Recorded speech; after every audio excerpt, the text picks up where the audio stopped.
চীন সফর থেকে ফিরে ডক্টর ইউনূসের মন্তব্যে ভারতের কপালে চিন্তার ভাঁজ। ভারতের পূর্বাঞ্চলের ৭টি রাজ্য, যাদের সেভেন সিস্টার্স বলা হয়, তাদের ভৌগোলিক অবস্থান এমন যে তারা মূল ভারতের সঙ্গে সরাসরি সংযুক্ত নয়। এই রাজ্যগুলো কার্যত স্থলবেষ্টিত। এদের একমাত্র কার্যকর ও নিরাপদ সমুদ্রপথ ছিল বাংলাদেশ। সম্প্রতি বাংলাদেশের অন্তর্বর্তীকালীন সরকারের প্রধান উপদেষ্টা ডক্টর মোহাম্মদ ইউনূস চীন সফরে গিয়ে মন্তব্য করেন, বাংলাদেশ হচ্ছে সেভেন সিস্টার্সের একমাত্র সামুদ্রিক অভিভাবক। এই বক্তব্যকে কেন্দ্র করে ভারতের রাজনৈতিক ও কূটনৈতিক মহলে ব্যাপক প্রতিক্রিয়া সৃষ্টি হয়েছে। বিশেষজ্ঞদের মতে এই বক্তব্য ভারতকে সংবেদনশীল করে তুলেছে, কারণ এটি ভারতের ভূরাজনৈতিক পরিকল্পনায় বড় প্রভাব ফেলতে পারে। বাংলাদেশের বর্তমান সরকার সেভেন সিস্টার্স রাজ্যগুলোর সাথে অর্থনৈতিক ও বাণিজ্যিক সম্পর্ক গড়ে তোলার পরিকল্পনা করছে। এতে দিল্লির উদ্বেগ বেড়েছে বলে মনে করছেন বিশ্লেষকরা। বাংলাদেশকে এড়িয়ে বিকল্প সমুদ্রপথ তৈরির চিন্তা করছে ভারত, যাতে করে তারা মিজোরাম ও অন্যান্য রাজ্যের সাথে সরাসরি সংযোগ স্থাপন করতে পারে। এই লক্ষ্যে ভারত চালু করেছে কালাদান মাল্টিমোরাল ট্রানজিট প্রকল্প।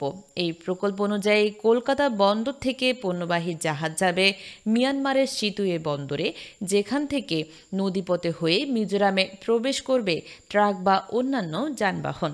এজন্য 22,864 কোটি রুপি ব্যয়ে শিলং শিলচর মহাসড়ক উন্নয়নের সিদ্ধান্ত নিয়েছে ভারতের কেন্দ্রীয় মন্ত্রিসভা। তবে ভারতীয় বিশ্লেষকদের মতে এই প্রকল্পের সফল বাস্তবায়ন কঠিন, কারণ মিয়ানমারে বর্তমানে গৃহযুদ্ধ চলছে এবং অঞ্চলটিতে চীনের ব্যাপক প্রভাব রয়েছে। যে সিতুয়ে বন্দরকে কেন্দ্র করে ভারত তাদের পরিকল্পনা সাজাচ্ছে, সেটি চীনের অর্থনৈতিক করিডোরের মূল অংশ। ফলে ভারতের জন্য এই পথ হয়ে উঠতে পারে চরম কূটনৈতিক চ্যালেঞ্জ। বিশেষজ্ঞদের মতে ভারত চেয়েছিল শেখ হাসিনার সরকারের মাধ্যমে বাংলাদেশে তাদের প্রভাব বিস্তার করে সহজে সমুদ্র বন্দরে পৌঁছাতে। সেই পরিকল্পনার অংশ হিসেবে আগরতলা থেকে কলকাতা পর্যন্ত রেলপথ নির্মাণের উদ্যোগ নেওয়া হয়।